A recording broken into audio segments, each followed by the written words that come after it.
What's up, Reloaders? Thanks for joining the Eagle's Nest. Got something pretty cool today. This is Lee Precision's new ACP Press, the automatic case primer, the next revolution in priming system. So I've been playing around with this press for a couple months. I'm going to give you guys my first impressions and the skinny and walkthrough of how this press operates.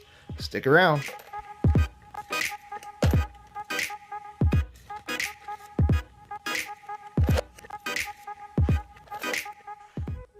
So this press is very similar to Lee Precision's APP press. I primarily use that press for cast bullet sizing. However, the new ACP press does have quite a bit of features on here and some upgrades, which I'll go over in a bit.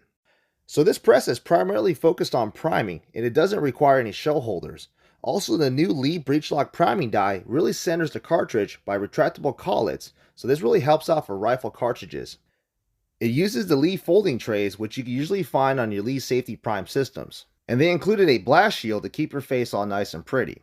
Now this press obviously can be used for priming the cases a lot faster than normal, so it's really nice to see this safety device added. Those who have popped a primer on a progressive press know exactly what I'm talking about.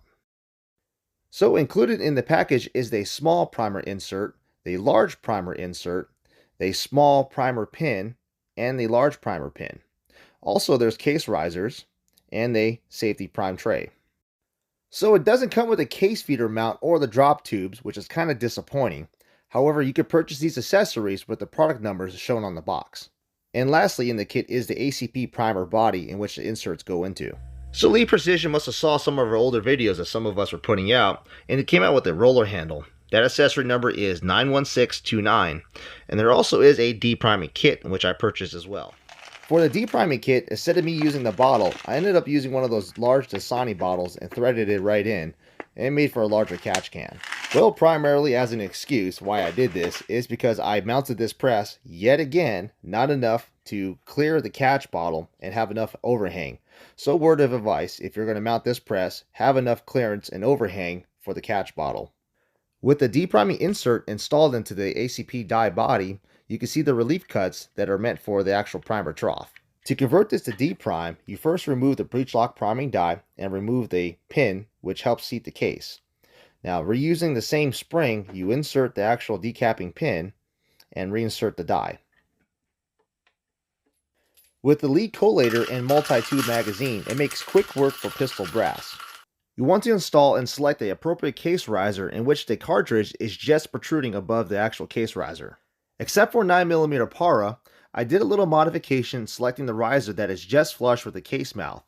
I did a little grind on there which allowed the cartridge to actually ride up over. Now, what I found out is selecting this riser and doing this actually helps sort out 380 brass. So for you guys out there that are loading 9mm on a progressive press, you know how annoying it is when a 380 cartridge sneaks into your pile. This little quick mod basically jams up the press, telling you that hey, there's something wrong with that piece of brass, and yeah, sure enough, it's a 380 ACP. With the Lee collator and multi-tube magazine, it makes very quick work for depriming or repriming your brass with this press. Now, one would ask, why would you want to do this separately than a progressive press? Well, for one, if you're depriming, you may want to do this before you actually wet tumble, because this helps clean out the primer pockets. And two, on a progressive press, some may not have 5 stations. If you're able to prime off station, or basically prime off the press, you can easily free up a station and not have to use your full-length sizing die. And even with progressive presses, there is that danger of actually priming, and the caveat of it actually not really working 100% of the time. So having this separate press, in my opinion, actually speeds up production, not to mention gives you a better safety alternative for priming your pieces of brass.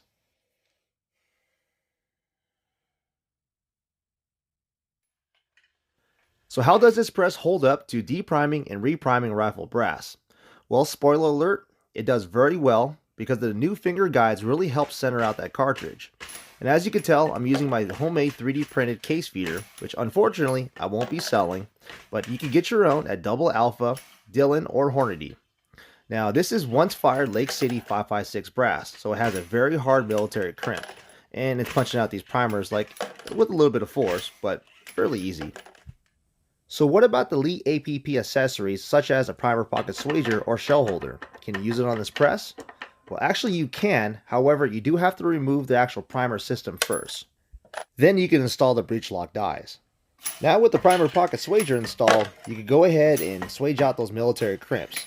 And on this press, it makes it very fast, especially with that case feeder. Now for one of the small downsides and caveats of this press, for one, as you can tell, I'm still having to manipulate some of the rifle cartridges to make sure it falls down into the claw. Well, a little bit of tweaking is needed to make sure the claw opens up correctly, and as well as the alignment of the actual riser.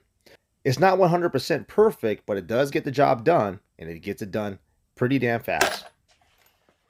So like I mentioned, I had this press for about 2 months. I really wanted to give it a work through to give you guys an honest feedback and opinion about how this press runs.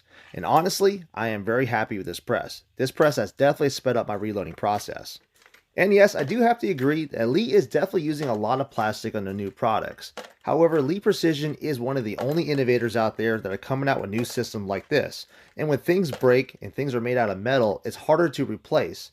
So the fact that it is made out of plastic, and not to mention Lee Precision's awesome customer service, you can easily get replacement parts just by giving them a call. Well folks, if you're struggling on getting Lee products to run smoothly, I understand, but first I would go back to the instructions because Lee does put out some pretty big hints on making these things operate smoothly. For instance, they're notating that this needs at least 6 primers to operate and feed primers smoothly. Also, there is a torsion spring that must be above the trough. Now, I did have issues before on this press, and I ended up finding out after going back to the instructions and seeing that actual little hint, I went back and I noticed that the torsion spring was actually underneath the trough, which was allowing the primers to actually flip and not feed correctly. So in conclusion, this press has really helped out my production. Adding my little tweaks along with my case feeder has really helped me, where I just come back from the range, throw my brass into the hopper, deprime, and get ready for the next stage. Well folks, that's my take on the Lee ACP press. I hope you guys enjoyed. I would love to know what you guys think of this press. Drop a line, drop a comment below. Like, share, subscribe. As always folks, stay safe out there. Always be a thinker. And I'll catch y'all on the next video.